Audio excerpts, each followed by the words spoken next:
Yankee, and welcome back to another edition of 60 Super Bowls in 60 Days.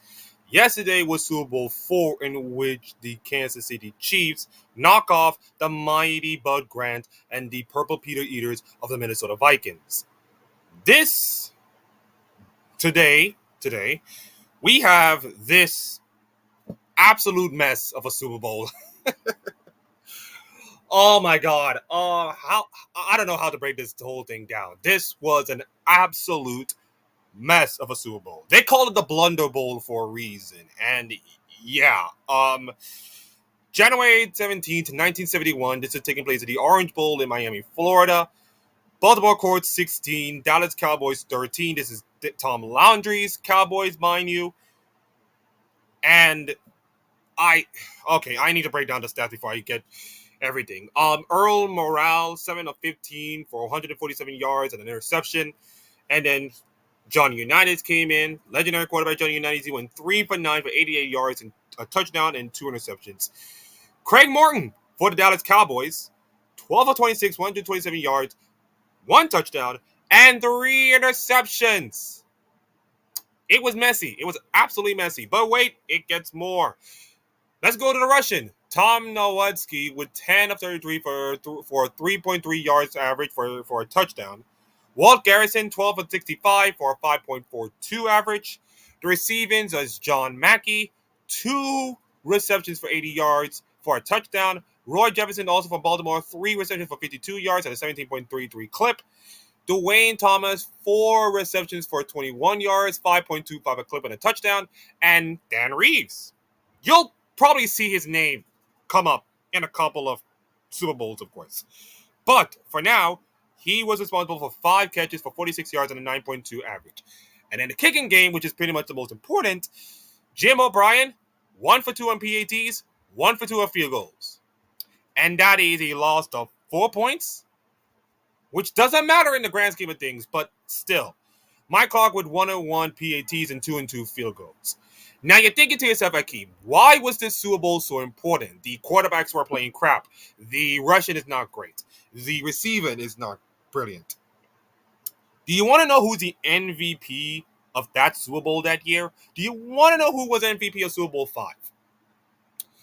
Normally, the Super Bowl MVP goes to virtually the winning team, the person who contributes that much.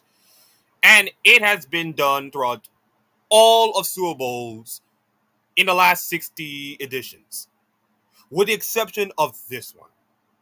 Your Super Bowl 5 MVP went to Chuck Howell from Dallas. Yes, Chuck Howell from the team that just lost. It is to this day the only time the losing player went on to make MVP. Like, that is how incredibly insane that Super Bowl was. He was responsible for 2 of those interceptions, of course. The total yards, Dallas 215 to Baltimore 329. So it's Dallas 215, Baltimore 329. And look at the turnovers. Jesus Christ. 11 turnovers. 11.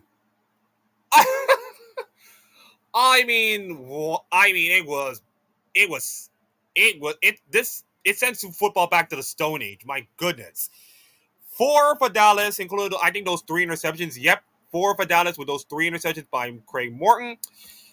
And 7 interceptions by Baltimore, which is 5 fumbles being made and only 4 lost.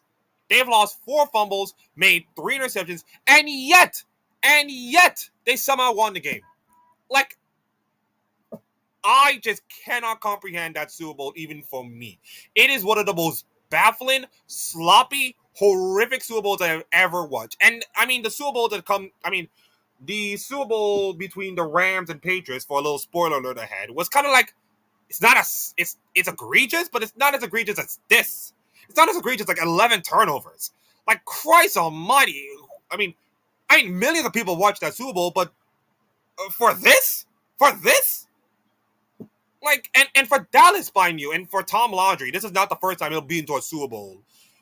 For this, it's like, you're the favorites to win, although Baltimore would have been the favorites, of course, but Dallas, with this brilliant coach team, of course, supposed to win this game, and for them to have pretty messy football, to be honest. And if you want to go more stats on the Football Reference, if you see there, there was 10 penalties for Dallas, 433 yards, compared to 4 for Baltimore for 31 yards. It was pretty much sloppy, indisciplined, horrific football that I cannot believe that millions of people watched. Good news, everybody. We will not have a Super Bowl like this, although we're gonna have a few Super Bowls just being like this. But to have a Super Bowl with 11 turnovers and have the MVP of a team that has already lost, and of course it came down to a field goal, which, yeah, it's credible, but who wants to be remembered by that? I mean, sure, Baltimore won is their first Super Bowl ever after the absolute atrocity that is Super Bowl III.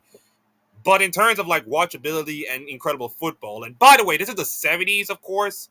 The great football does not come in like until like the 80s and 90s, of course. So you make that what you will. But for a football game to be played like this, it's just nauseating. Absolutely nauseating to see. So, anyways, thank you for seeing this atrocity. And tomorrow we will do a pretty decent Super Bowl. We call it Super Bowl 6. And it'll be way better than this. It will be way better than this. So, like, comment, subscribe to all this video. And I will see you guys.